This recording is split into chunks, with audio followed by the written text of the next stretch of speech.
자, 우리 오늘은 프린트 이용해서 한번 1학년 총 정리할 거고, 총 정리할 때 모든 내용을 다 복습할 수는 없고요. 중요한 부분, 좀 어려운 부분 위주로 복습 진행하도록 하겠습니다. 자, 그래서 1단원은 우리 완전 옛날에 기억나시겠죠? 자, 과학과 인류의 지속 가능한 삶에 대해서 배웠고요. 여기서 제일 잘 기억해야 될 거 과학적 탐구 방법에 대한 거 기억하셔야겠죠. 우리 과학은 항상 뭐하냐? 증명하고 실험해서 결론을 도출한다 라는 얘기고요. 이때 순서가 에이크만의 실험으로 예를 보면 각기병에 걸린 닭이 나왔어. 그럼 닭이 나왔구나, 병이 나왔구나로 끝나는 게 아니라 왜 나왔을까에 대한 의문을 갖는 게 첫 번째입니다. 그래서 1번이 문제 인식, 그리고 2번 그러면 왜 그랬는지에 대한 잠정적인 결론을 내리는 겁니다. 가설은 결론이 꽝꽝꽝 내리는 게 아니라 잠정적인 결론이야. 그래서 내가 그렇게 될 것이다, 그럴 것이다 라고 생각한 부분 해서 보시면 현미의 닭에 각기병을 치료한 물질이 있을 것이다 라고 가설을 설정했어요. 그럼 뭐예요? 거기에 맞는 실험을 설계하는 겁니다. 탐구 설계 및 수행을 하는 거죠. 한 무리는 건강한 닭에 한 무리는 백미를, 한 무리는 현미를 먹인 겁니다. 이때 우리가 지금 현미에 각기병에 걸리는 치료제가 있을 거라고 생각하고 실험한 거잖아요. 그러니까 뭐예요?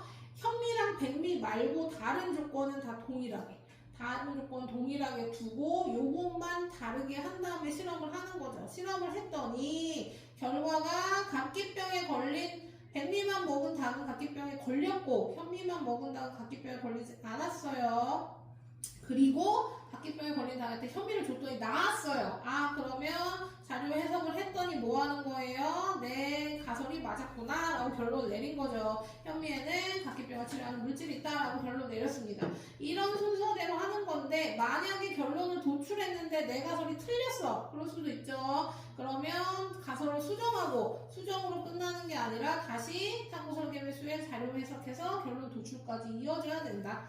이런 얘기입니다. 그 다음 나머지 과학 발전 인류 문명에 미친 영향이나 지속 가능한 삶은 현 세대뿐만 아니라 그 후에도 이 모두가 행복하게 살 수 있는 풍요로운 사회가 지속될 수 있도록 고민하는 삶이 지속 가능한 삶이죠. 그래서 분리배출이나 재생에너지나 이런 거 하는 거는 각자 읽어보시고요. 넘어가겠습니다. 넘겨주세요.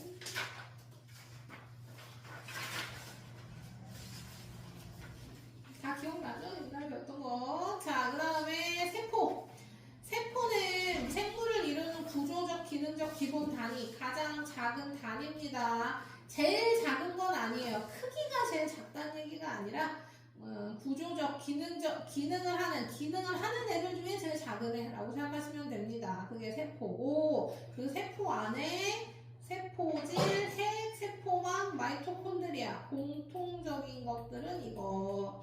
그래서 핵은 유전물질을 저장하고 생명활동을 조절하고, 세포질은 핵과 세포막 사이를 채우고, 세포막은 이 바깥쪽에 있어서 물질이 드나드는 걸 조절합니다. 식물세포도 세포막이 있어요. 세포막 바깥쪽에 세포벽이 있는 거고요. 마이토콘드리아 중요하죠. 다른 책에 미토콘드리아라고 나온 것도 마이토콘드리아입니다. 똑같아요.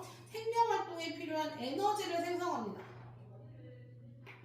우리가 밥을 먹어요. 밥을 먹고 음식을 먹으면 소화가 돼요. 소화가 되면 영양소가 저장되죠. 그 영양소가 각 세포의 마이토콘드리아로 공급될 겁니다. 공급을 누가 해줄 거냐면 혈액이 해줄 거예요. 심장이 꿍깍꿍깍 뛰면서 피가 돌죠. 피가 온몸을 돌면서 세포한테 영양소를 줄 거야. 산소도 같이 줄 거야. 그럼 산소와 영양소를 받은 세포 안에 있는 마이토콘드리아가 에너지를 만들어낸다라는 거죠. 그래서 에너지를 생성합니다. 이런 식도 썼었어요. 영양소와 산소를 가지고 에너지를 만들어낼 건데, 에너지가 만들어지고 나면 물이랑 이산화탄소가 생기고, 이 물과 이산화탄소는 몸 밖으로 내보낼 거야. 얘 노폐물 취급할 겁니다. 그래서 물은 소변으로 나가 나갈 거고 이산화탄소는 우리 숨 쉬면 내쉬면 그걸로 나갈 겁니다. 그래서 그렇게 되는 건 공통적인 거. 식물도 동물도 다 가지고 있는 거. 그 다음 동물만 가지고 있는 건 없어요. 식물만 가지고 있는 게 있죠. 식물 세포에만 있는 게 엽록체랑 세포벽. 엽록체는 과합성하는 애입니다. 과합성. 그쵸? 과합성을 해서 우리가 식물은 먹이를 먹지 않아도 양분을 먹지 않아도 양분을 먹는 게 아니라 양분을 만들어낸다 라는 겁니다. 뭐 이용해서? 빛에너지랑 이산화탄소랑 물만 있으면. 그러니까 햇빛만 쫙 비치면 햇빛 쫙 받아가지고 이산화탄소는 공기 중에 있고 물은 땅속에 있으니까 그거 흡수해가지고 양분을 만들어낸다. 스스로 만들 수 있는 생산자로 생산자. 엽록체가 있고 동물세포에도 없죠. 그리고 세포벽이 있습니다. 세포벽. 식물세포의 세포막을 둘러싸고 있는 세포막 바깥쪽을 둘러싸고 있는 벽입니다. 단단한 벽. 그래서 모양이 어느 정도 유지가 되죠. 그래서 모양 유지에 쓴다. 세포벽. 그렇죠? 그래서 이 세포들은 여기 지금 기본적인 그림이 여기 이렇게 나와 있지만 뭐 하는 거예요? 이렇게 이 모양으로만 생기진 않았어요. 이렇게 생긴 애들도 있고 그 다음에 세포의 종류에 따라 모양이나 기능이 다양합니다. 크기도 다양하고요. 작은 애들은 엄청 작아서 우리 눈에 안 보이지만 큰 애들도 있습니다. 그 다음에 동물의 구성 단계. 동물과 식물 보시면 공통적으로는 세포가 제일 작으니까 세포, 조직, 기관, 개체. 이거 공통적으로 있는 거. 식물과 동물이 공통적으로 있고요. 그 얘기는 뭐예요? 동물은 얘네 빼고 세포, 조직, 기관, 개체 빼고 기관계라고 하는 애가 있습니다. 이건 식물에게는 없고 동물에게만 있는 거. 기관과 기관계가 발달한 이유는 먹이 먹어서 그렇습니다. 먹이를 먹고 소화시켜서 영양분을 만들어야 되기 때문에 기관이 굉장히 많이 발달해 있고 그래서 기관이 발달했으니까 기관계라는 분류가 나오게 되는 거고 식물은 세포, 조직, 조직계 기관 개체예요.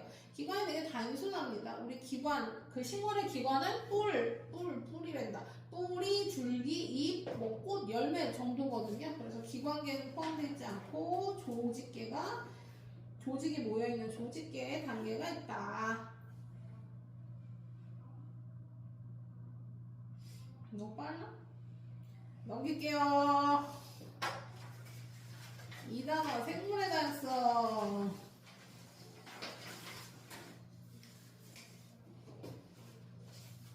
생물 다양성 했던 거 기억나죠? 생물 다양성입니다. 생물 다양성은 생물이 다양한 거 얘기하는 건데요. 이때 세 가지가 다 해당해야 돼요. 일단 생태계의 다양함. 생태계에 뭐 숲이라든지 습지, 초원, 갯벌, 바다, 사막 등의 다양한 생태가 있어야 생물의 다양성이 유지된다. 그래서 그렇게 되고요. 당연히 이 얘기죠. 생물의 종류의 다양함.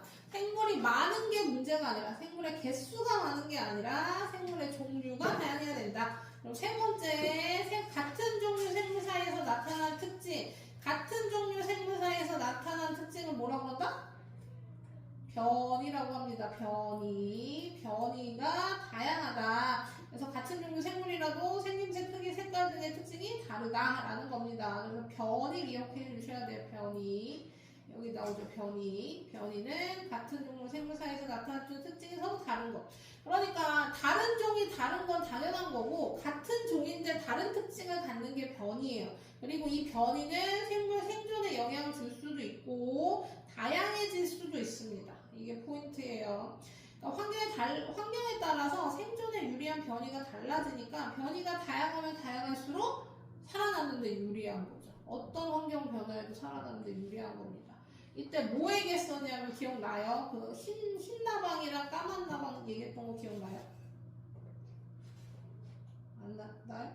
자, 그 영국에서 흰 나방이랑 그러니까 같은 나방인데 같은 종류의 나방인데 하얀 나방과 까만 나방 이렇게 변이가 다른 애가 있었고 이 다른 종류의 변이가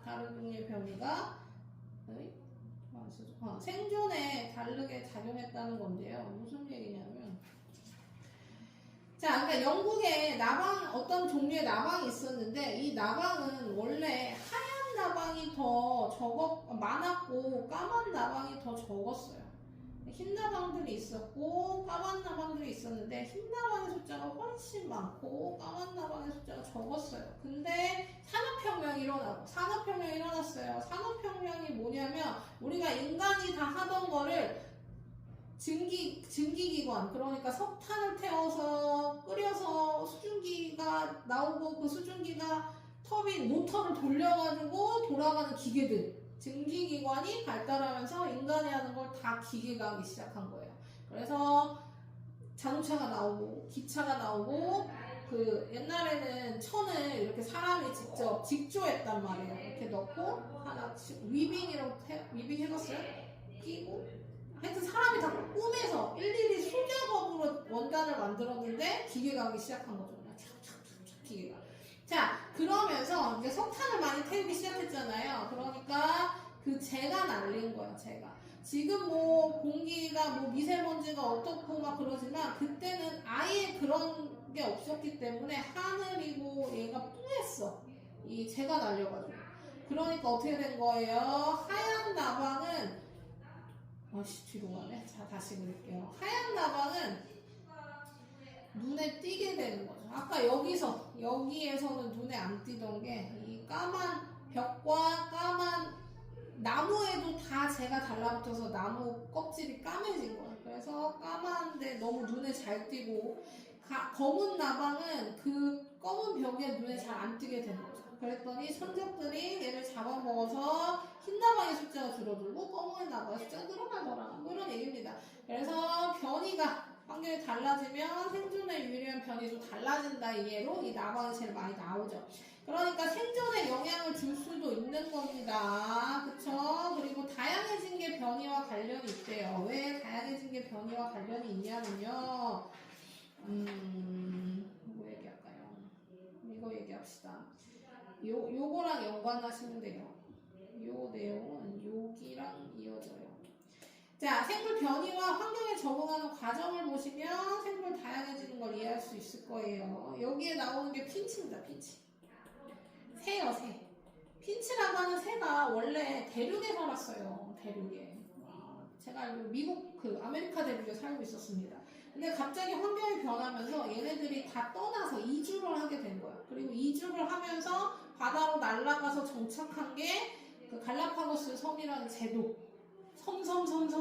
섬으로 이루어져 있는 나라. 그래서 섬 이렇게 조그만 섬들이 이렇게 모여 있는데 핀치가 왔어. 그래서 이제 적응을 하기 시작한 거죠. 각각 섬에 무리들이 이제 내려앉아서 적응을 한 거죠. 근데 이때 섬마다 풍부한 먹이가 조금씩 달랐던 거예요. 풍부한 먹이가 조금씩 달라서 만약에 씨앗이 풍부한 씨앗이 먹이로 된 데는 부리가 짧고 두껍고 단단한 애들만 살아남은 거죠.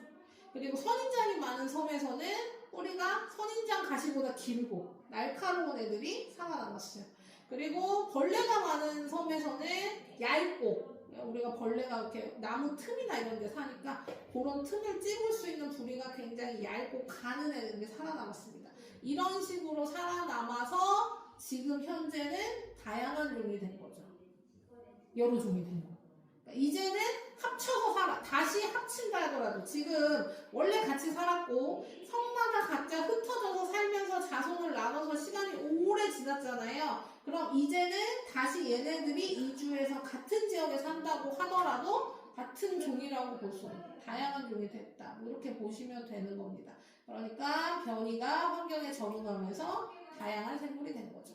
이런 식으로 생물이 다양해진 건 변이와도 관련이 있다. 이런 얘기입니다.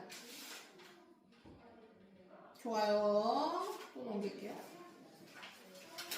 자, 그래서 이제 생물을 분류하는데, 분류할 때 우리가 이제 분류를 해요. 인간은 참 분류하는 걸 좋아해요. 아까 앞에서도 분류가 나왔습니다. 세포, 조직, 조직계, 기관계, 개체 이런 식으로 다 분류했죠. 그렇죠? 그것처럼 이제 생물도 분류할 겁니다. 자, 분류를 하는 건 생물 고유한 특징, 생물이 가지고 있는 고유한 특징을 분류할 거고요. 가장 작은 단위가 종이에요. 종. 생물을 분류하는 기본 단위로 자연 상태 짝짓기하여 번식 능력이 있는 자손을 낳을 수 있는 생물물이다. 그러니까 짝짓기를 해서 자손을 낳을 수 있는 애가 아니라 짝짓기를 해서 자손을 낳았는데 걔가 번식 능력이 있을 때와 같은 종이라고 할 거라고요. 왜냐면 자손을 낳았는데 번식 능력이 없는 자손을 낳은 애들이 있어. 물론 여기 자연 상태가 아니긴 합니다만 어쨌든 인간이 말과 당나귀를 교배시켜서 노새를 만들었죠. 노새는 자손을 낳을 수 없습니다. 그 다음에 동물원에 있는 토랑이랑 사자를 교배시켜가지고 라이거라고 하는 새로운 종을 만들었죠. 새로운 종이 아니죠. 새로운 자손을 만들었는데 얘도 번식 능력이 없어. 같은 종으로 분류하지 않는 거죠. 그래서 번식 능력이 있을 때만 자손을 낳는 무리고 그 종들을 모아서 속을 만들고 속들을 모아서 과, 목, 강, 문, 개를 만든 겁니다. 그래서 이쪽으로 가서 세부적인 거고 이쪽으로 가서 큰 범인 거죠. 그래서 종속, 과목, 강, 문, 개는 암기해 주셔야 돼요. 제일 작은 거부터 종속, 과목, 강, 문, 개. 가까운 단계가 작은 단위가 작은 단위가 같으면 같을수록 가까운 관계고 그 다음에 개가 같은 먼 관계다 이렇게 볼 수 있겠죠. 그리고 그 제일 큰 개는 5개로 분류합니다. 5개. 5개로 분류했어요. 제일 첫 번째 기준은 여기에요. 여기. 얘를 기준으로 여기는 핵이 없고 여기는 핵이 있습니다. 이 밑에 있는 애들은 다 핵이 있어요. 그래서 핵이 없는 애는 원핵 생물계. 핵이 없은 애들을 원핵이라고 부르는 거예요. 그리고 다 균으로 끝납니다. 균. 다는 아니에요. 영주말 빼고는 대부분 균으로 끝나고요. 우리가 세균으로 부르는 애들은 보통 원핵 생물계라고 보시면 되고 핵은 없는데 세포벽은 있어요. 세포벽은 있고 영주말만 과합성을 합니다. 다 핵이 없어요. 그리고 하나의 덩어리를 이루기도 한다는 건 얘네들이 모여서 한 마리가 된다는 게 아니라요. 그냥 모여 산다는 얘기예요. 그 대표적인 애가 포도상 규균입니다. 알처럼 모여 살아서 포도상 규균이에요. 자, 그 다음 나머지 이제 핵이 있는 애들 중에 균사로가 이루어져 있는 애들이 균계입니다. 얘네들은 양분을 만들지도 못하고 과합성도 못해요. 그래서 양분을 똑같은 얘기네요. 과합성을 못해서 양분을 만들지 못하고 먹이를 먹지도 못해요. 그래서 죽은 생물을 분해해서 양분을 얻고요. 그 다음에 식물계, 동물계는 우리 분류하는 거 다 알죠? 식물계는 과합성하고 기관이 발달했습니다. 이게 대표 특징. 동물계는 과합성을 못하고 먹이를 먹고 운동성이 있어요. 얘도 기관이 발달해 있어요. 그러니까 식물계랑 동물계는 기관이 굉장히 발달해 있다. 이거 기억하시고 그럼 원생생물계는 뭐냐? 원생생물계는 균계도 못 들어가고 식물계도 동물계도 못 들어간 애들이 여기 들어있다. 그래서 특징이 뚜렷하지 않다. 단세포도 있지만 다세포도 있고 세포벽이 있는 애도 있고 없는 애도 있고 하지만 미역이나 다시마는요 과합성을 한단 말이야. 그리고 보기에 식물처럼 보이기도 해. 그쵸? 그럼에도 불구하고 식물계로 분류되지 못한 이유는 기관이 발달하지 않기 때문이다. 기관이 발달하지 않아요. 그래서 원생생물계에 들어간다. 이렇게 보시면 됩니다. 또 넘길게요. 자, 생태계 평형유지. 이건 알죠? 먹이금을 단순하면 어떤 생물이 사라질 때 뒤지가 줄어들었어요. 뒤지가 줄어들면 뒤지를 먹이로 하는 수리부엉이는 또 줄어들겠죠. 수리부엉이가 줄어들고 뒤지도 줄어들면 메뚜기는 늘어나겠지? 메뚜기 아마 엄청 늘어나겠지. 아무도 안 잡아먹으니까. 그러면 풀의 숫자가 줄어들 거고 풀의 숫자가 줄어들면 결국 메뚜기도 줄어들 거다. 그럼 결국 뭐 하는 거예요? 생태계가 파괴된다. 라는 얘기죠. 자, 그 다음에 생물의 다양성이 큰 이렇게 먹이 사슬이 복잡한 애들은 어떤 한 새가 사라지더라도 뭐 한다는 얘기입니까? 생태계 안정하게 유지된다는 얘기죠. 자, 그래서 그렇게 보시면 되고 그 다음에 주는 혜택은 넘어가고 다양성 유지 볼게요. 왜? 12개 너무 많이 치는데 무슨 소리야? 너 그거 고치고 숙제하고 숙제 가.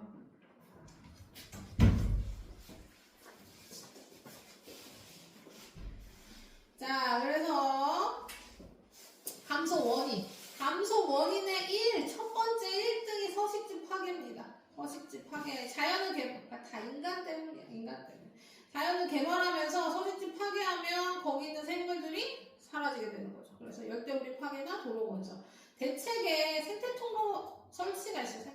거지. 그러니까 이렇게 지역이 있어. 그래서 여기 동물들이랑 식물들이 살고 있어. 근데 인간이 뭐 하는 거예요?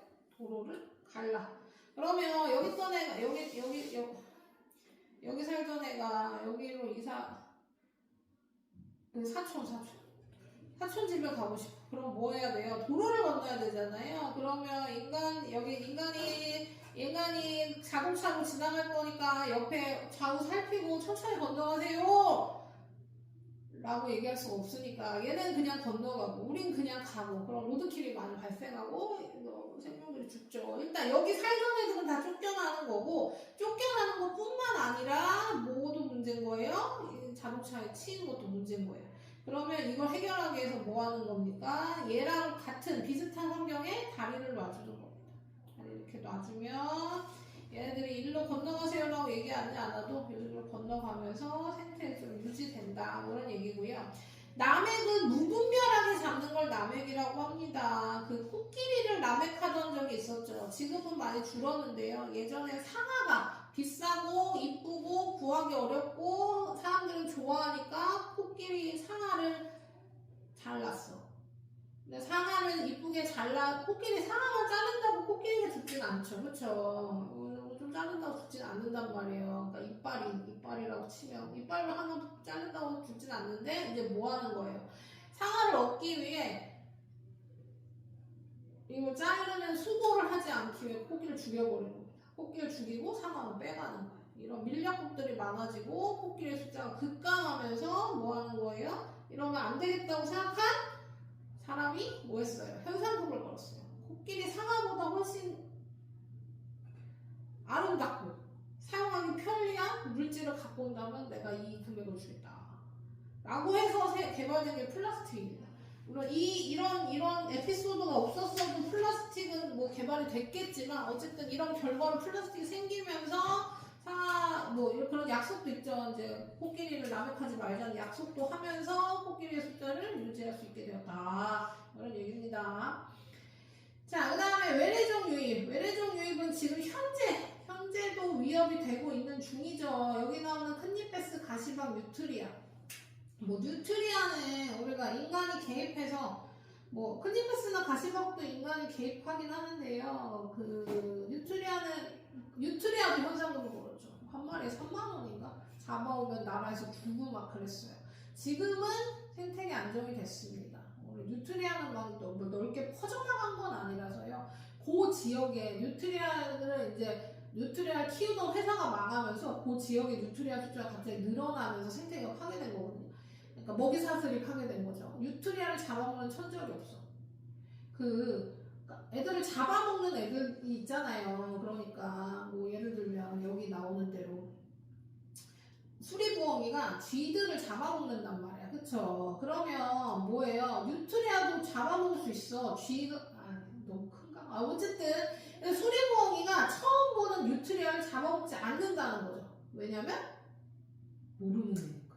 저 맛도 뭔지 모르고 독이 있는지 없는지도 모르는, 아무 정보가 없는 애 갑자기 띨렁 나오면 얘는 안 잡아먹어. 옆에 있는 딴지 잡아먹지. 뉴트리아 안 잡아먹어. 그래서 기하급수적으로 늘어나는 겁니다. 천적이 없어. 나를 잡아먹는 애가 없어. 그럼 막 늘어나는 거예요.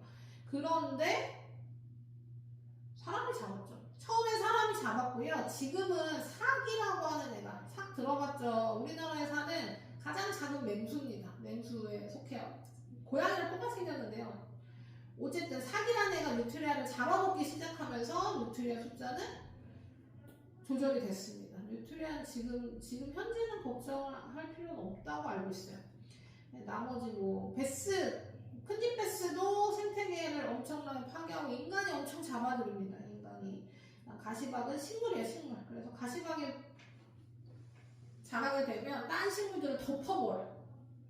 그 위로 막 자라요. 그러면서 딴 식물들이 죽게 만드는, 그래서 이것도 인간이 열심히 없애고 있습니다. 자, 어쨌든 외래종 유입은 먹이사슬 외에 갑자기 생긴 애들이라 수가 늘어날 수밖에 없다. 천적이 생기거나 인간이 조절하는 수밖에 없어요.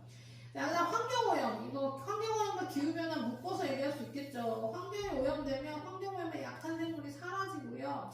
그다음 기후 변화가 돼서 서식지 환경이 달라지면 기존 서식지에 생물들이 사라진다. 내가 맨날 얘기하는 게 명태죠, 명태.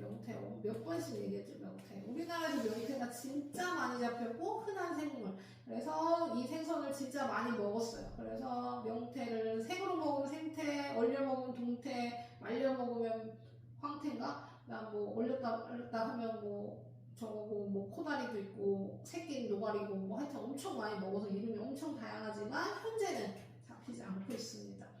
그 바다의 온도 올라가서.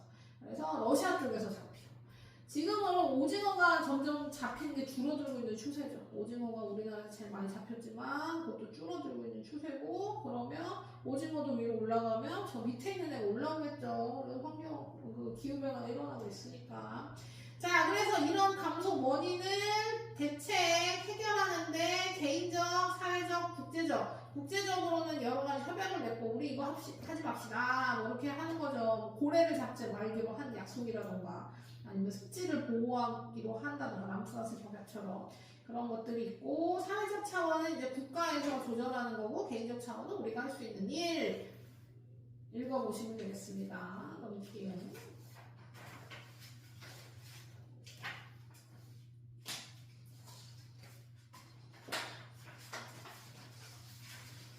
자, 열이죠.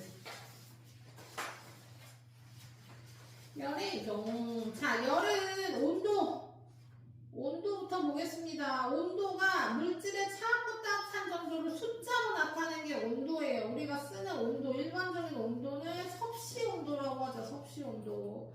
섭씨가 만들어서 섭씨 온도. 셀시우스가 만든 온도가 섭씨 온도입니다. 그러니까 셀시우스의 온도를 한자의 형식으로 줄인 게 섭씨 온도가 되는 거예요. 그래서 얘는 기준이 있어요. 기준이.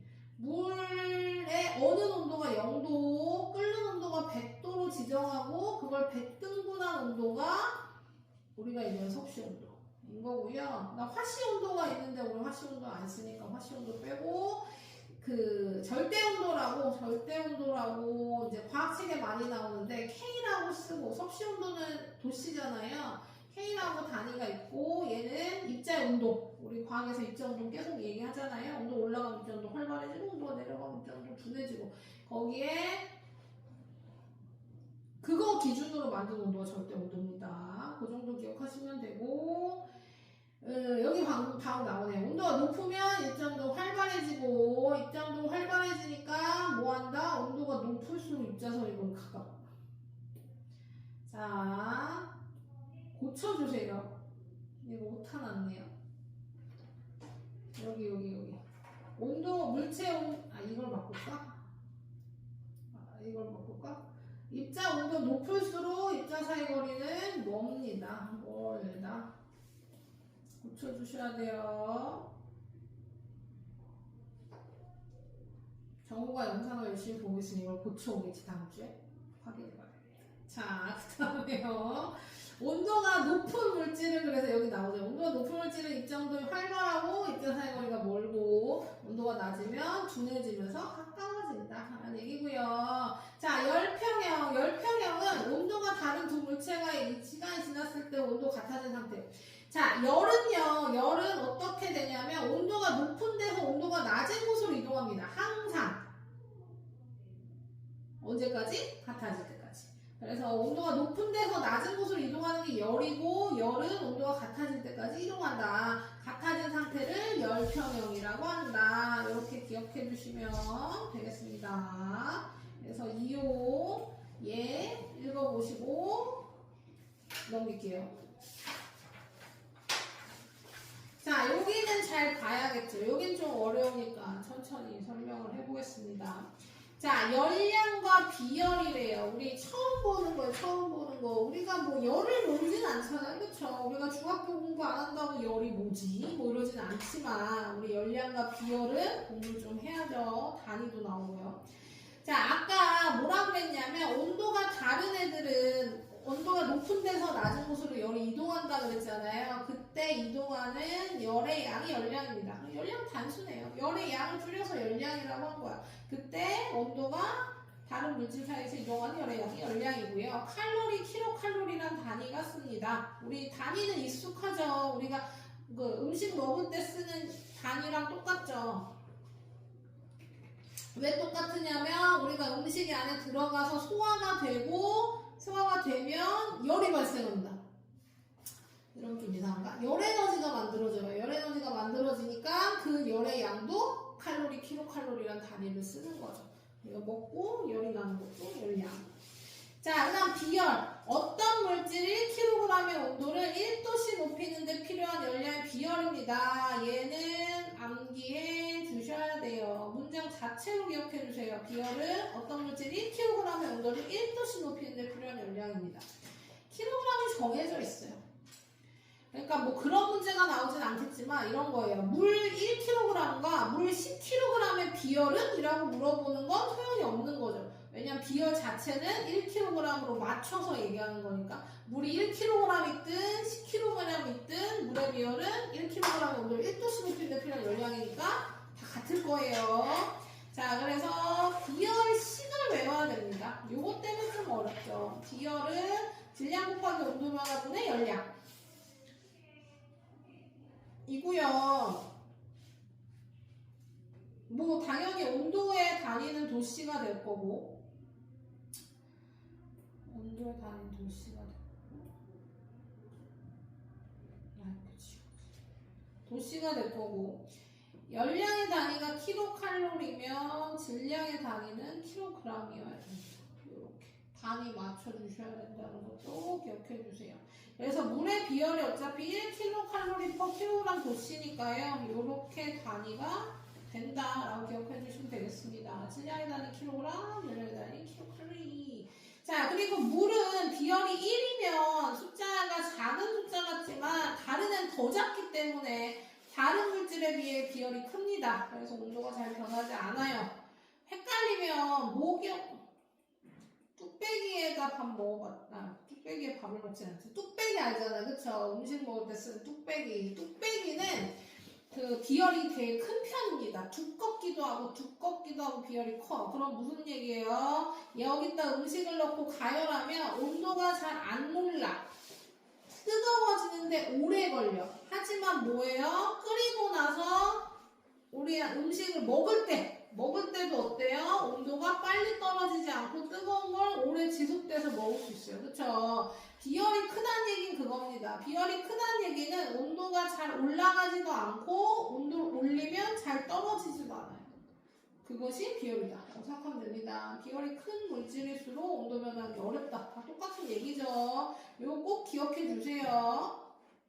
그래서 여기 뚝배기 나오네. 그쵸? 비열이 큰 뚝배기는 따뜻하게 오래 유지되고 비열이 작은 후라이팬은 비열을 작게 일부러 만듭니다. 빠르게 익힐 수 있게. 자, 그 다음에 해안지역이랑 내륙지역이랑 비교하면 해안지역이 내륙지역보다 기온의 변화가 작대요. 우리나라도 이렇게 있으면 너무 북한이 큰 거 아니야? 우리나라 이렇게 있으면 여기 부산? 부산이 바다에 다 있겠지? 자, 여기 요 지역이라고 생각해 봅시다. 그럼 요 지역이랑 요 지역 비교하면 바다에 붙어있는 해안 지역보다 내륙 지역의 기온 변화가 더 크다는 얘기예요. 해안 지역이 더 작다는 얘기고요. 자, 그다음 열팽창도 보겠습니다. 열팽창은 물질의 온도가 높을 때 길이나 부피가 증가하는 현상이에요. 그래서 온도가 높아지면 입자 움직임이 활발해지고 입자 움직임이 활발해지면서 거리가 멀어지니까 부피가 팽창한다는 얘기죠. 뭐 중요한 문장이었네요. 그래서 크기가 커질 거예요. 크기가 커지는데 고체보다는 액체 열팽창 정도가 크고 그다음 물질의 종류에 따라 다릅니다. 뭐만 빼고 기체만 빼고. 기체는 열팽창 정도가 같아요. 이렇게 보시면 됩니다.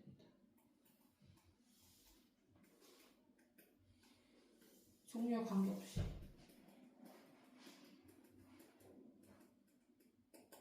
지금 에탄올보다는 물의 열팽창 정도가 크고 고체보다는 액체 열팽창 정도가 크대요. 근데 이게 기체가 되면 뭐 한다는 얘기입니까? 모든 기체는 모두 동일한 비율로 부피가 증가해요. 어디서 많이 들어봤죠? 기체는 열을 가하면 일정한 비율로 부피가 증가한다. 온도가 높아지면 부피가 커진다. 273분의 1씩. 샤를 법칙에 나오죠. 샤를 법칙이 얘기입니다. 그래서 그거 기억하시고, 열팽창 활용, 열팽창 이용하는 거에 바이메탈 나오죠. 바이메탈. 바이메탈은 열팽창 정도가 작은 애랑 큰 애를 붙여놨어. 딱 붙여놓으면 작은 애는 요만큼 늘어나고 큰 애는 이만큼 늘어나는 게 아니라 끝이 맞춰지면서 큰 애는 이만큼, 작은 애는 요만큼 늘어나서 휘어진다는 얘기입니다. 어느 쪽으로? 작은 쪽으로 휘어진다고 생각하면 돼요. 그래서 어디에 많이 쓰이냐면 온도 조절기에 많이 활용됩니다. 그러니까 우리 고데기나 다리미 뭐 이런 거. 그럼 전기가 이게 바이메탈이에요. 바이메탈이 전기 회로랑 연결이 돼서 전기가 통하게 만들어 놓는 겁니다. 그리고 우리가 고데기를 써요. 고데기 쓰면 온도가 쭉쭉쭉 올라갈 거 아니에요. 그러니까 예를 들면 200도까지 설정이 됐어. 근데 쓰다 보니까 210도로 넘어가. 그럼 바이메탈이 휘어지게 만드는 겁니다. 바이메탈이 휘어지면 전기가 끊어지겠죠? 그러면 온도가 떨어지겠지. 전기가 통하지 않으니까 더 이상 온도가 안 올라가. 그래서 200도가 다시 되면 다시 떨어지면서 연결. 이런 식으로 온도 조절에 쓰고요. 아니면 화재 경보기에 쓰는 경우도 있다 그랬죠. 일단 떨어뜨려놔서 전기 연결이 안 되게, 그 다음 열 받으면 휘어지면서 전기 연결돼서 올리게 만드는데, 이런 열감지 화재 경보기는 요즘엔 잘 안 쓰더라. 뭐 이런 얘기도 수업 시간에 했었어요.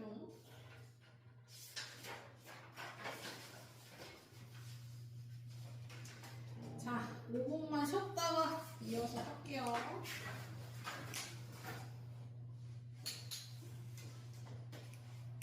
이어서 설명하기까지.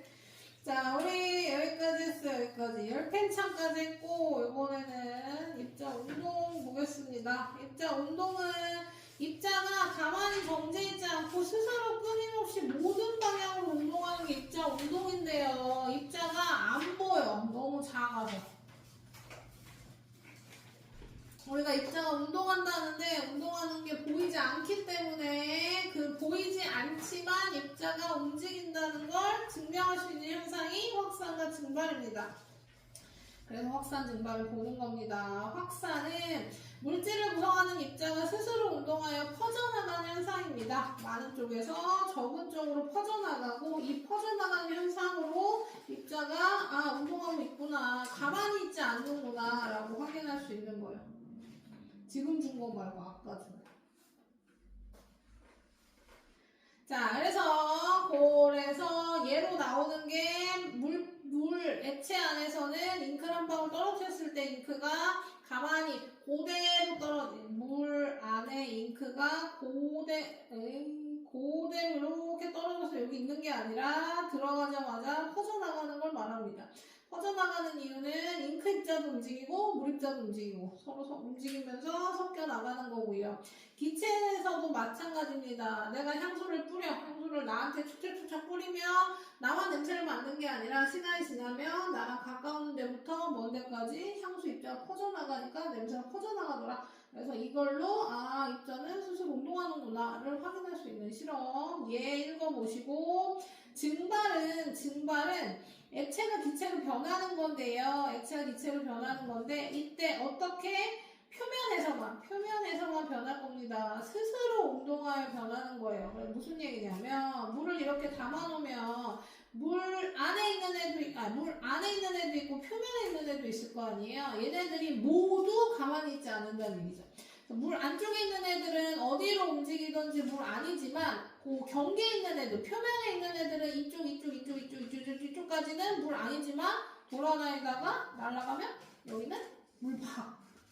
이게 증발이라는 얘기예요. 그래서 물 표면에 있는 입자들이 움직이다가 떨어져 나가면 여기 나가면 기체로 변하는 거고 이게 증발입니다. 그래서 얘는 입자가 움직이다가 날아가서 기체이기 때문에 모든 온도에서 다 일어나요. 모든 온도에서 다 일어납니다. 그래서 물론 온도가 낮아지면, 차가워지면 증발이 잘 안 일어나고 뜨거우면 뜨거울수록 증발이 잘 일어나긴 하지만 온도가 낮다고 해서 안 일어나지 않는다. 왜냐하면 여기서 액체에서 기체로 변하는 게 우리가 또 뭐가 있어요? 끓음이라는 게 있죠. 끓는 것도 뭐예요? 액체가 기체로 변하는 거니까 하지만 끓는 점 이상의 온도, 물로 따지면 100도 이상의 온도가 있어야만 액체가 기체로 변하지만 증발은 그렇지 않는다. 왜? 입자가 스스로 운동하여 표면에서 액체가 기체로 변하는 거기 때문에 모든 온도에서 다 일어난다. 요거 기억해 주시고 요거 얘 기억해 주시고 증발이 잘 일어나려면 일단 온도가 높아야 돼요. 아까 얘기했죠. 온도가 높은 거, 그 다음에 건조한 거. 이 공기 중에, 여기 공기 중에 수증기가 많으면 이 표면에 있는 애가 일로 나가기 힘들기 때문에 건조할수록, 그 다음 바람이 잘 불수록, 표면적이 넓을수록.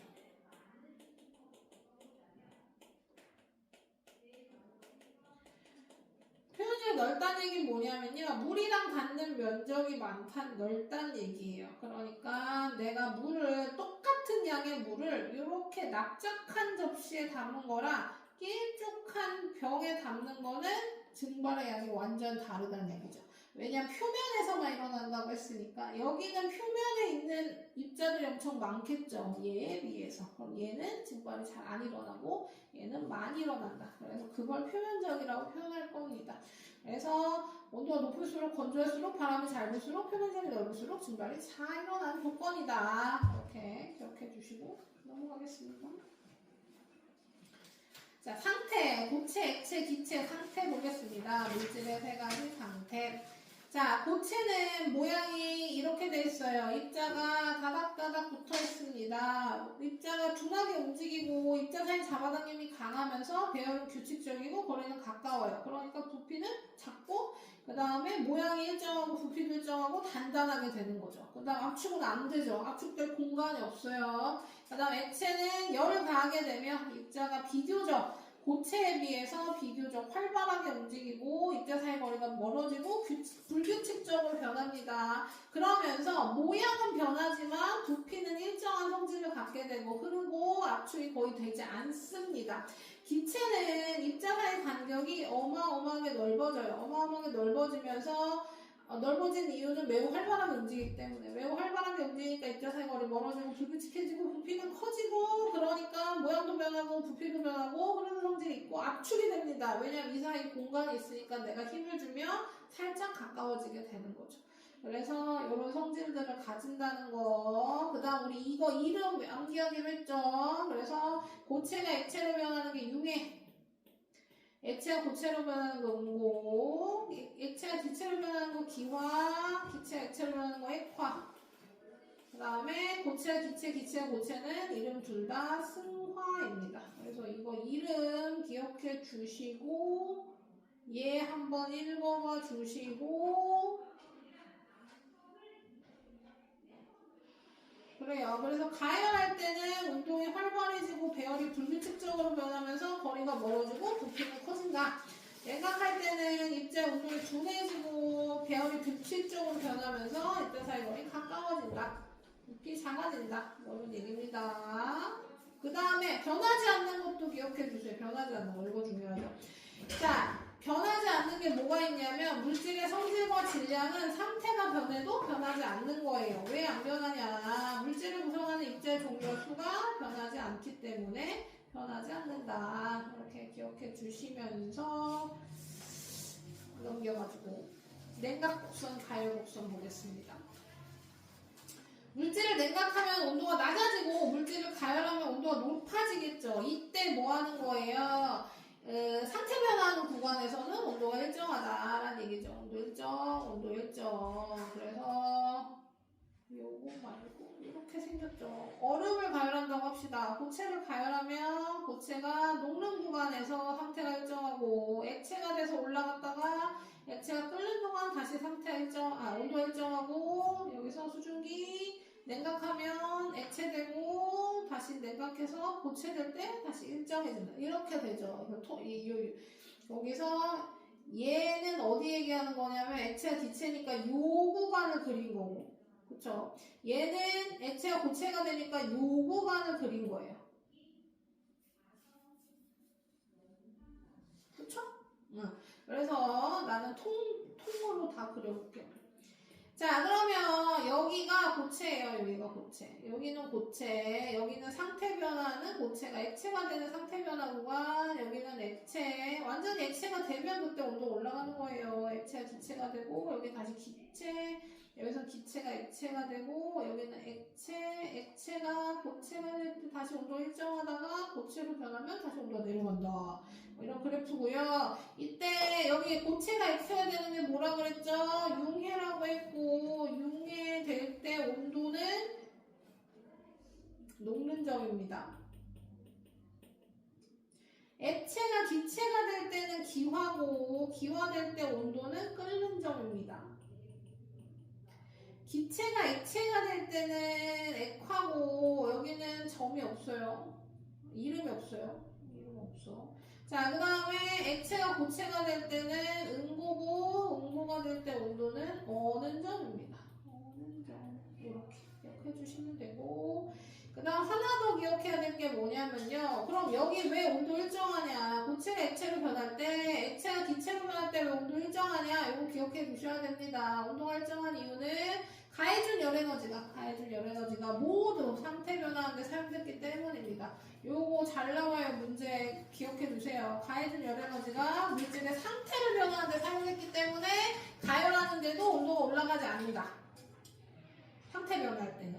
그럼 반대로 냉각할 때도 볼까요? 냉각할 때는 그럼 왜 상태 변화할 때 온도가 일정하지 않냐? 지금 열을 가해주는 것도 아니고 열을 빼앗고 있는데 그때는 상태 변화할 때 열을 방출해요. 이거 지금 방금 다시 설명할 겁니다. 방출하는 열 에너지가 온도 낮아지는 걸 막아주기 때문이에요. 이렇게 기억해 주시면 되겠습니다. 그러니까 가열될 때 상태 변화할 때는 가열해준 열 에너지가 상태 변화에 쓰이고 온도 변화에 안 쓰이기 때문에 온도 일정한 거고요. 냉각할 때 이유가 다르다는 거죠. 냉각할 때는 상태 변화한 동안 열 에너지가 방출해서 온도가 안 떨어진대요. 그 얘기를 해보겠습니다. 자. 왜 열을 방출하냐? 왜 열을 방출하냐면 내가 물이야. 내가 물인데 얼음이 되고 싶어. 그럼 뭐 해야 돼요? 내 온도가 낮아져야 되잖아요. 내 온도를 낮추려면 뭐예요? 내가 가지고 있는 열을 방출하는 거예요. 그래서 냉각할 때 상태 변화는 열을 방출하는 겁니다. 내가 가지고 있는 열까지 다 내보내야 내가 얼음이 되니까요. 그럼 뭐예요? 주변의 온도는 높아지게 돼요. 자, 그래서 응고, 액화, 승화, 기고 승화라고 부를게요. 얘네들은 열을 방출하게 됩니다. 열을 방출하면 나 온도는 내려가니까 운동성이 둔해지고 규칙적으로 변하고 입자 사이 거리가 가까워져. 근데 주변은 어떻다는 얘기입니까? 주변 온도는 올라간다는 얘기야. 그 다음 융의 기와 고기 승화는 열 에너지 흡수합니다. 내가 열을 흡수해. 내가 얼음인데 물이 되고 싶은 거야. 그럼 내가 얼음인데 물이 되고 싶으니까 주변의 열까지 다 흡수해서 내 온도를 높이는 거죠. 자, 그래서 온도를 높이면 입자 운동 활발해지고 배열은 불규칙적으로 변하고 거리가 멀어지면서 부피 커지죠. 그럼 주변 온도는 뭐 한다는 얘기예요? 내가 열을 흡수했으니까 낮아진다는 얘기예요. 요것만 안 헷갈리시면 돼요. 내가 열을 흡수하면 내 온도는 올라가지만 주변은 낮아지고 내가 열을 방출하면 내 온도는 내려가니까 주변 온도는 올라간다. 이런 얘기입니다.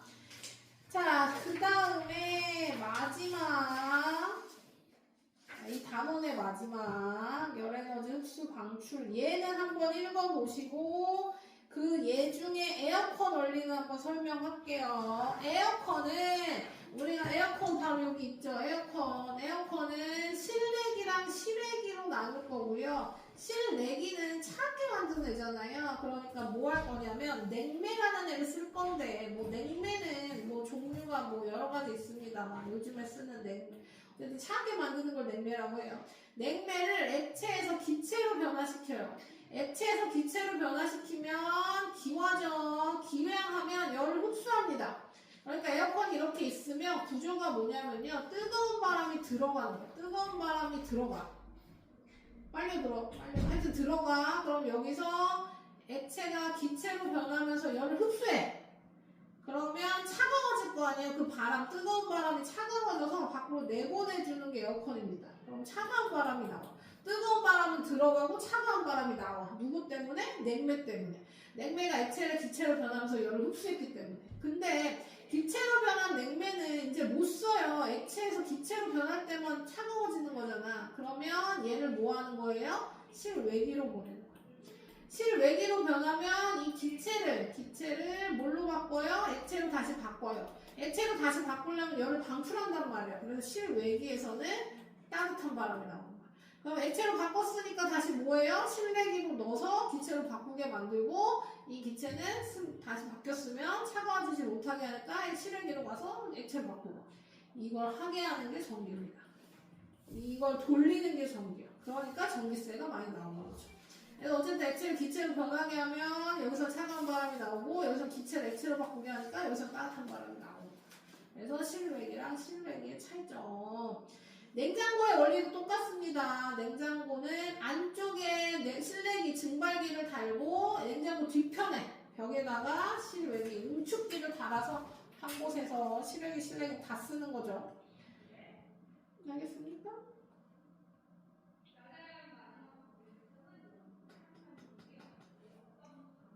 힘 들어가기 전에요. 그 방금 준 문제풀이 됐죠.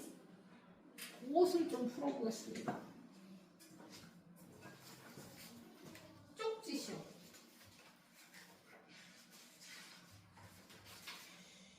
이것을 다 풀면 조금 많을 테니까요. 홀수만 할게요.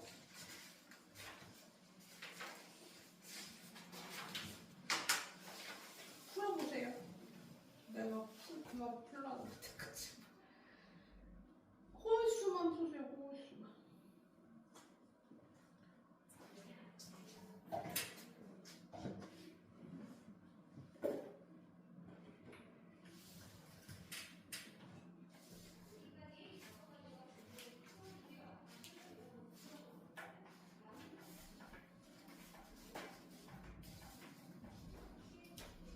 자, 그래서 이제 뒤에 넘어가서 태양계 정리 한번 하고 오늘 클리닉은 태양계 볼 거고 그 다음에 그러면 다음 주에 그 나머지 이제 안 된 부분만 정리하면 1학년 거 완전 끝나거든요. 그래서 다음 주에는 2학년 거 시작을 할 겁니다. 그래서 2학년 완전 필요해요. 물론 부모님한테 얘기할 테니까.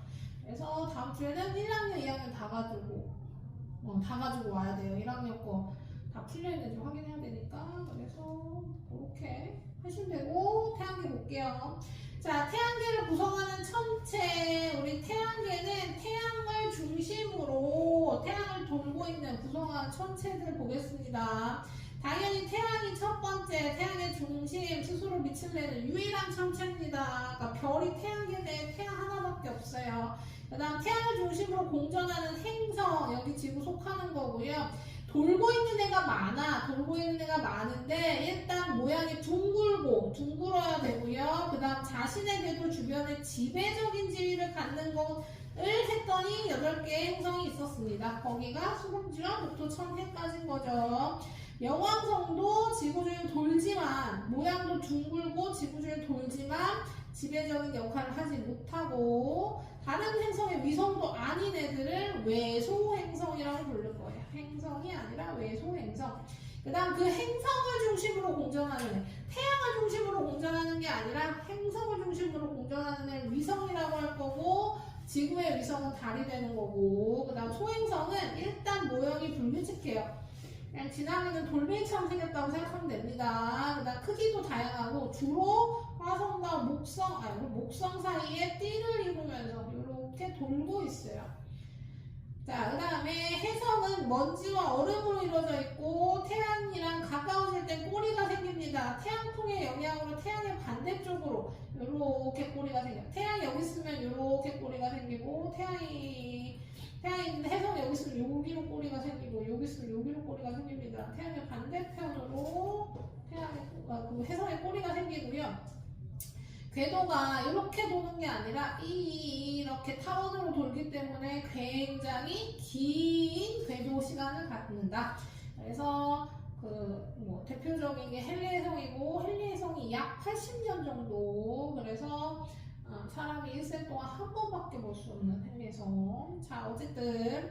자, 그래서 수금지와 목토천의 특징, 뭐, 대표적인 것만 얘기해 보겠습니다. 수성은 대기가 거의 없어. 밤낮의 온도차가 크고, 운석 구덩이가 많고, 금속은 두꺼운 이산탄소 대기로 표면 온도도 높고, 압력도 높고, 막 그래요. 지구는 질소와 산소 이루어진 대기와 액체 상태 물, 유일하게 액체 상태 물이 있는 애요. 화성은 표면이 붉고 과거에 물이 흘렀던 흔적이 있고 극지방에 극광도 있습니다. 목성은 여기서부터 이제 목성 행성이죠. 기체로 이루어져 있어요. 태양과 행성 중에 가장 크고 줄무늬랑 소용돌이가 있다. 그리고 얘네 다 고리도 있어요.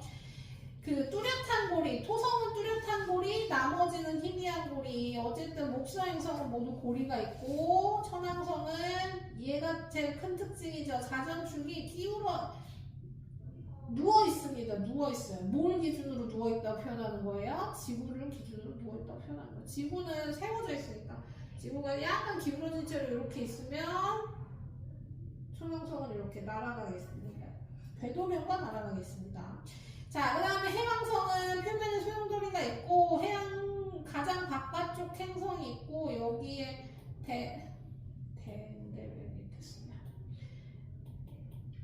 대점이라고 하는 점이 있고 목성에는 대적점이라고 하는 점이 있죠. 둘 다 소용돌이입니다. 소용돌이인데 우리가 봤을 때 점처럼 보여서 이름을 점이라고 붙여줬죠. 빨갛게 보이는 목성형 행성의 소용돌이는 대적점, 그다음 해왕성은 대점 이렇게. 그래서 지구형 행성, 목성 행성으로 나눕니다. 얘는 표면이 암석으로 이루어져 있고 얘는 표면이 기체로 이루어져 있고요. 수금지, 화는 반지름도 작고 질량도 작고 위성수가 없거나 적고 고리도 없어요. 그 다음에 기체로 이루어진 목성 행성은 기체로 이루어져 있지만 어마어마하게 크니까 반지름도 크고 질량도 크고 위성도 많고 고리도 있습니다.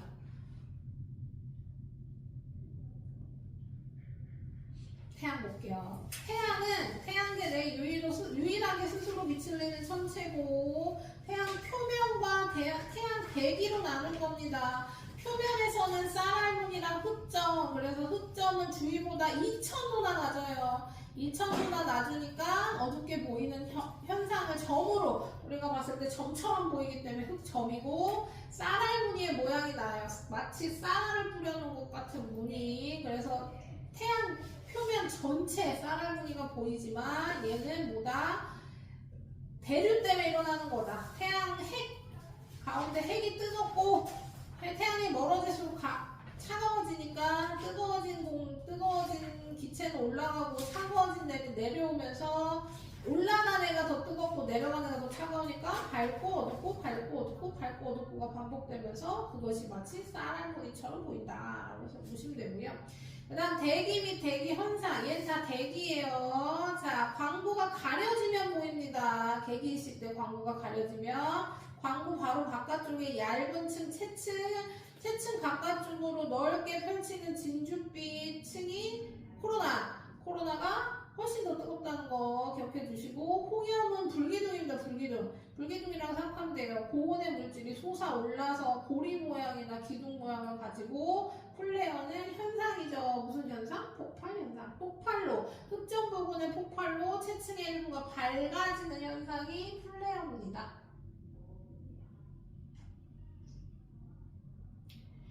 그래요. 그래서 시험 문제는 플레어가 잘 안 나와요. 학교 시험 문제 얘기요. 학교 시험 문제는 흑백이잖아요. 그러니까 저 밝아지는 현상이 그림으로 잘 표현이 안 되기 때문에 플레어잖아요. 자, 그렇다는 얘기입니다. 아예 안 나온다는 얘기는 아니고요. 자, 그다음 흑점수는 늘어났다 줄어들었다를 반복해요. 주기가 있습니다. 그것이 11년 주기로 발생하고요. 태양활동이 활발하면 흑점수도 많아져요. 그래서 흑점수가 많아지고 태양활동이 활발하면 플레어도 자주 발생하고 당연히 홍염도 많이 발생하고 오로라의 크기가 확대된대요. 코로나의 넓이도 넓어집니다. 오로라 크기가 확대돼요. 이게 왜 여기 있지? 자, 지구에서 봤을 때 오로라 발생 횟수가 증가하고 넓어지니까 보이는 범위가 넓어진다. 이렇게 생각하시면 되고요. 자, 그 다음 자기폭풍, 지구에서 자기폭풍 델린저 현상, 인공위성 고장, 통신시설 고장 등으로 대규모 정전이 발생하기도 한다. 다